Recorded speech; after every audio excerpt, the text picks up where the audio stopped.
तो last episode में हमने देखा कि कैसे मैक्रोन मैशले को एग्जाम देने से रोकने के लिए उसके घर जा रहा होता है, जिसे रोकने रायन आता है। और आज के एपिसोड में हम मैक्रोन और रायन की लड़ाई देखेंगे और हमें पता लगेगा कि रायन कितना ज्यादा ताकतवर है। तो बिना किसी टाइम वेस्ट के एपिसोड को स्टार्ट करते हैं। आप सभी का स्वागत है मेरे यूट्यूब चैनल मांगा बॉय में। मेरा नाम है 10ゲーム5校のすり切れ海砂利水魚の水魚松雲来松風来松クーネルところに住むところやぶら工事のブラ工事パイポの修理ンのグーリンダイのポンポコピーポンポコナーの超救命の超助。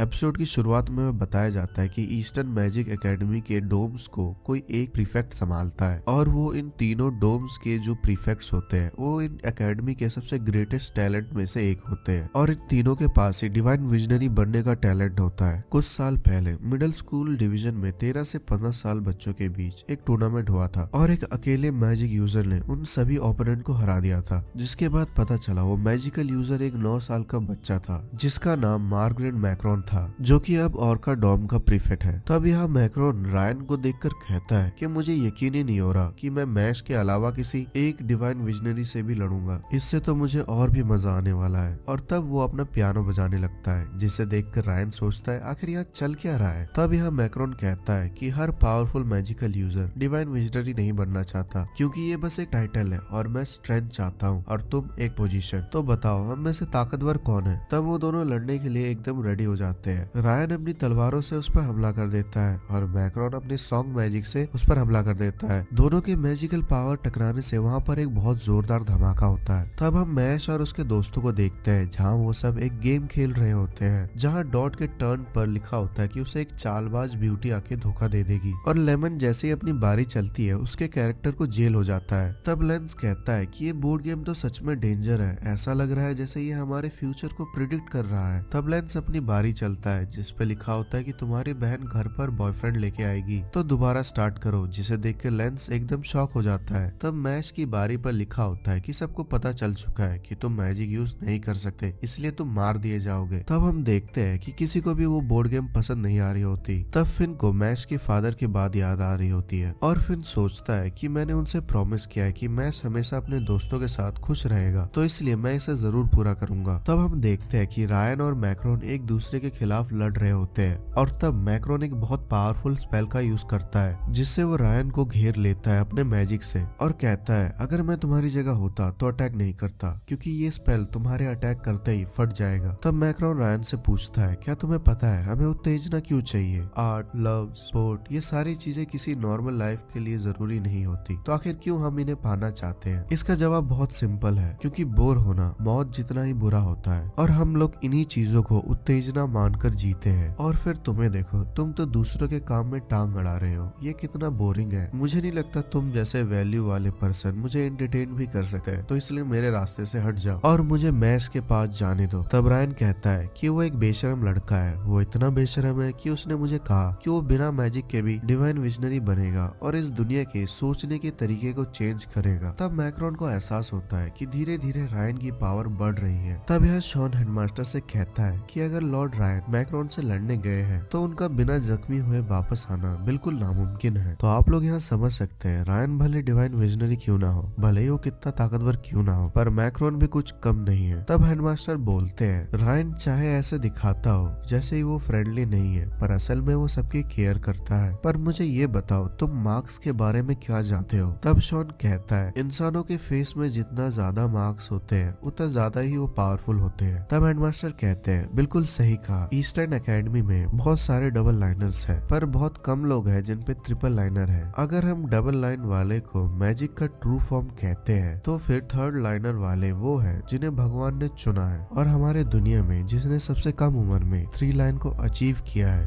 उसका नाम रायन है। तब हम देखते हैं कि रायन के फेस पे थर्ड लाइन आ जाती है, जिसे देखकर मैक्रोन खुशी से रोने लग जाता है। तब रायन कहता है वो इस दुनिया की सोच को बदलना चाहता है, तो मैं इस चीज को पक्का करूंगा कि वो बेवकूफ लड़का जितनी दूर हो सके उतनी दूर जाए। तब हम देखते हैं कि मैच फिर से उस गेम को खेल रहा होता है जहाँ फिर से उसे सेम चीज लिखी हुई आती है। तब वो बाहर टहलने के लिए चला जाता है और उसके दोस्त सोचते हैं कि वो इस बात से उदास होकर बाहर चला गया। तब हम देखते हैं कि मैच घर से दूर जाकर एक बहुत बड़ा क्रीम पफ निकालता है और कहता है मैं इस स्पेशल क्रीम पफ को सबके सामने नहीं खा सकता था, तो इसीलिए मुझे इसे खाने के लिए बाहर आना पड़ा। और तब वो देखता है कि रायन और मैक्रोन आपस में लड़ रहे होते हैं। तब यह मैक्रोन सोचता है कि ट्रिपल लाइनर गॉड्स के द्वारा चूज किए जाते हैं और मुझे यकीन ही नहीं हो रहा है कि मैंने किसी ऐसे इंसान को ढूंढ लिया है जिसने मेरे जैसे उम्र में ही ट्रिपल लाइनर को हासिल कर लिया है। मैं कितना लकी हूँ। मेरे ये ट्रैप मैजिक यूज करने पर एक्सप्लोड हो जाते हैं। ये चाहे ट्रिपल लाइनर है पर फिर भी ये बिना बोले अपने स्पेल को एक्टिवेट नहीं कर सकता। तब रायन कहता है कि तुम्हें यहाँ पर ऑल्टर ने भेजा है ना, क्योंकि तुम कभी भी स्कूल के अफेयर में इंटरेस्ट नहीं देते हो, पर तुम फिर भी यहाँ पर आए हो। इसका मतलब ये सब कुछ ऑल्टर का किया धरा है। तब मैक्रोन कहता है कि मुझे नहीं पता तुम यहाँ क्या बोल रहे हो। तब रायन कहता है कि तुम्हारा टारगेट मैश है जो कि मैजिक यूज नहीं कर सकता, और इस दुनिया में बिना मैजिक वाले लोगों का मतलब कि वो लोग ह्यूमन ही नहीं है। एक नॉर्मल ह्यूमन इस बात से दुखी होगा और वो उन सभी से नफरत करेगा जिन लोगों पर मैजिक होगा, और हमेशा अपने आप को कोसेगा इस दुनिया में पैदा होने के लिए। पर मैश अलग है, वो अपनी किस्मत से खुद लड़ता है, और मुझे नहीं लगता तुम्हारे जैसा पालतू चूहा इस चीज को समझ भी पाएगा। तब मैक्रोन कहता है कि तुम्हारी स्पीच सच में कमाल की थी, पर मुझे इन सब से कुछ फर्क नहीं पड़ता है। तब साइड में खड़ा मैक्रोन का साथी ये सोचता है, एक डिवाइन विजनरी का सामना करते हुए भी ये कितना कॉन्फिडेंट है। इन्होंने ये कह के सारे कॉइन पूरे डॉम में बांट दिए कि इन्हें डिवाइन विजनरी नहीं बनना है, पर इन्होंने सीनियर से 10 गोल्ड कॉइन छीन लिए है, जो कि पिछली बार से किसी भी ओपोनेंट से बहुत ज्यादा है, और वैसे भी इनकी स्पेल से ये डिवाइन विजनरी नहीं बच सकता। और तब हम देखते हैं कि मैक्रोन और उसके साथी मिलकर रायन पर हमला कर देते हैं। तब मैक्रोन कहता है कि अब तो तुम्हें अपना स्पेल एक्टिवेट करना ही होगा। तब यहाँ शॉन हेडमास्टर से पूछता है आखिर वो कौन सी चीज है जो एक डबल लाइनर को एक ट्रिपल लाइनर से अलग करती है। तब हेडमास्टर बोलते हैं कि ये सच है कि ट्रिपल लाइनर को भगवान ने चुना है, तो इसलिए वो डबल लाइनर से ज्यादा स्ट्रॉन्ग होते हैं। पर और एक सच्चाई है कि ट्रिपल लाइनर अपनी जादुई छड़ी का ट्रू फॉर्म एक्टिवेट कर सकते हैं, और इसका कारण ये है कि उनपे गॉड का गिफ्ट है। और अगर मैं दूसरे शब्दों में कहूँ तो ट्रिपल लाइनर जादुई छड़ी में गॉड जितना पावरफुल स्ट्रेंथ ला सकते हैं। और तब हम देखते हैं कि रायन अपने मैजिक से मैक्रोन की सारी स्पेल वापस भेज देता है, जिसे देखकर मैक्रोन एकदम हैरान हो जाता है, और वो देखता है कि रायन की जादुई छड़ी का फॉर्म चेंज हो चुका है। तब रायन उस पर हमला कर देता है। तब मैक्रोन अपने आसपास शील्ड बना लेता है, और रायन के हमले से वहाँ के जमीन के 2 हिस्से हो चुके थे। तब यहाँ मैश रायन को उसे बचाने के लिए थैंक यू बोलता है। तब रायन कहता है सिलेक्शन एग्जाम बहुत जल्दी आने वाले हैं, इसलिए तैयार हो जाओ। मैं वैसे तो लोगों को ज्यादा मोटिवेट नहीं कर पाता, पर मैं तुमसे एक चीज कहना चाहता हूँ, तुम इस टाइम एक ऐसा चैलेंज फेस करने जा रहे हो जिसे इस दुनिया ने कभी नहीं देखा है, तो इसलिए अगर तुम हारे तो तुम्हें कुछ नहीं हासिल होने वाला, तो इसलिए तुम्हें जीतना ही होगा। तब मैश कहता है हाँ, और हम यहाँ देखते हैं कि मैक्रोन ने अपने साथ अपने साथियों को भी बचा लिया होता है, और सोचता है कि रायन सच में बहुत पावरफुल है, और उसकी वो जादुई छड़ी जो मैजिक के आउटपुट को बढ़ा देती है, जिसके बाद एक मामूली स्पेल भी बहुत ताकतवर लगता है। शायद मुझे भी अपने सबसे ताकतवर स्पेल का यूज करना चाहिए था, पर मैंने अपने साथियों की सुरक्षा को ध्यान में रखते हुए ऐसा नहीं किया। तब उसका साथी उससे माफी मांगता है। तब मैक्रोन कहता है कोई बात नहीं, वैसे भी लोगों का कहना है कि अपने सबसे बेस्ट चीज को आखिर के लिए बचा के रखना चाहिए। तब हम यहाँ देखते हैं कि मैश ने सभी को सिलेक्शन एग्जाम में पार्ट लेने के लिए 3-3 कॉइन दे देता है। सिलेक्शन एग्जाम के बारे में सोचकर फिर रोने लग जाता है, और यहाँ लेंस अपनी बहन को देखकर कहता है मेरा वेट करना, मैं सब कुछ बहुत ही जल्द ठीक कर दूंगा। फिर हम डॉट को देखते हैं जिसे नींद नहीं आ रही होती है। तब हम मैश के फादर को देखते हैं जो कहते हैं कि सभी को तुम्हारे सच्चाई के बारे में पता चल चुका है, तो अगर तुम डिवाइन विजनरी के डिमांड पे खड़े ना उतर पाए तो तुम्हें मैजिक ना होने के कारण सजा दी जाएगी। मुझे माफ करना, काश मैं तुम्हें एक नॉर्मल लाइफ दे पाता और इस दुनिया से छुपा पाता, तो शायद आज ये दिन ना देखना पड़ता। तब मैश कहता है कि मैं बहुत खुश हूँ, मेरे पास आप है जो कि हमेशा मेरा ध्यान रखते हैं। मैं इस सिचुएशन की वजह से ही स्कूल जा पाया और ऐसे दोस्त बना पाया जो हमेशा हर सिचुएशन में मेरी मदद करते हैं, और मुझे इसके साथ साथ बहुत सारे क्रीम पफ भी खाने को मिले, तो इसलिए मैं बहुत ज्यादा खुश हूँ, और इन सभी चीजों के लिए आपका बहुत बहुत शुक्रिया। तब हमें बताया जाता है कि डिवाइन विजनरी बनने का रास्ता 3 हिस्सों में बांटा गया है, जिसमें से पहला है कॉइन को हासिल करना, दूसरा है डिवाइन विजनरी कैंडिडेट एग्जाम को पास करना, और तीसरा है डिवाइन विजनरी इलेक्टेड एग्जाम को पूरा करना। सेकंड स्टेज पर जाने के लिए 5 या उससे ज्यादा गोल्ड कॉइन्स को इकट्ठा करना पड़ता है, पर इनोसेंट जीरो के वॉर डिक्लेरेशन कर देने के कारण टेस्ट को जल्दी रख दिया गया, जिसके वजह से सेकंड राउंड पहुंचने के लिए सिर्फ 3 कॉइन्स की जरूरत है। तब हम देखते हैं कि यहाँ सभी लोग एग्जाम के लिए रेडी होते हैं, और डॉट और फिन डर रहे होते हैं। तभी वहाँ पर अनाउंसमेंट होती है जहाँ पर कहा जाता है कि मैजिक सोसाइटी का कोर है, इसलिए वो बहुत इम्पोर्टेंट है, तो जिसके पास मैजिक नहीं है उसे यहाँ रहने का कोई हक नहीं है। और अब हम सारे पार्टिसिपेंट्स को देखते हैं। तब हेडमास्टर देखते हैं कि मैक्रोन भी इस साल पार्टिसिपेट किया है। तब वो सोचते हैं कि मैं इसको इस बार बहुत प्रॉब्लम होने वाली है, और तब हम देखते हैं कि मैश से मिलने ऑल्टर आता है और वो कहता है कि ह्यूमंस अपने स्टैंडर्ड के अकॉर्डिंग जाने जाते हैं, पर तुम्हारी एग्जिस्टेंस इस पूरे सिस्टम को खराब कर देगी, तो इसीलिए तुम्हारा इस दुनिया में रहना बिल्कुल सही नहीं है और इस बात का मैं ध्यान रखूंगा कि ये दुनिया तुम्हें यहाँ रहने की परमिशन ना दे। तब मैश खुद को मोटिवेट करता है और लड़ाई के लिए रेडी हो जाता है और कहता है अगर तुम मेरे रास्ते में आए तो मैं पूरी ताकत से तुम्हारा सामना करूंगा। और तब हम देखते हैं कि मैश अरीना में आ जाता है और सभी लोग उसे मैजिक ना होने की वजह से वहां से जाने के लिए कहते हैं। तब फिन कहता है कि मैश ने सभी कॉइन्स जीते हैं तो उसका यहाँ पर आने का हक पूरा बनता है और सोचता है इसकी लाइफ इसी एग्जाम पर डिपेंड करता है, तो इसलिए मैश इस टाइम बहुत प्रेशर में होगा, तो इसलिए मुझे जाकर उसे संभालना चाहिए। और तब जैसे ही फिर मैश के पास जाता है, मैश घर जाने की बात करता है, तब वहाँ पर एक लड़की अनाउंसमेंट करती है कि अब सभी डॉम्स के 12 कैंडिडेट यहाँ पर आ चुके हैं और अब ये गेम स्टार्ट होने ही वाला है, जो कि एक एलिमिनेशन राउंड है। तो इसलिए हमने आपके लिए डेड और अलाइव क्वालिफाइंग एग्जाम बनाया है जिसका नाम डेडरवेंट हॉन्ट है। और इसका रूल बहुत सिंपल है, आपको एक हिडन की ढूंढनी है और इस जगह से बचकर बाहर निकलना है, पर वो की एक बैलून टाइप जैसे किसी चीज में होगी जिसे फोड़ने के लिए आप अपने मैजिक का यूज कर सकते हैं। और उसके बाद उस रास्ते में 3 डेडरवेंट भी मिलेंगे जिसे सुनकर फिन रोने लग जाता है। तो ये एपिसोड यहीं पे खत्म हो जाता है। तो आई होप आपको ये एपिसोड अच्छा लगा होगा। आगे के एपिसोड और भी कमाल के होने वाले हैं जिसे देखने के लिए आपको हमारा चैनल सब्सक्राइब करना होगा। मैं मिलता हूँ आपसे अगले वीडियो में, तब तक के लिए गुड बाय।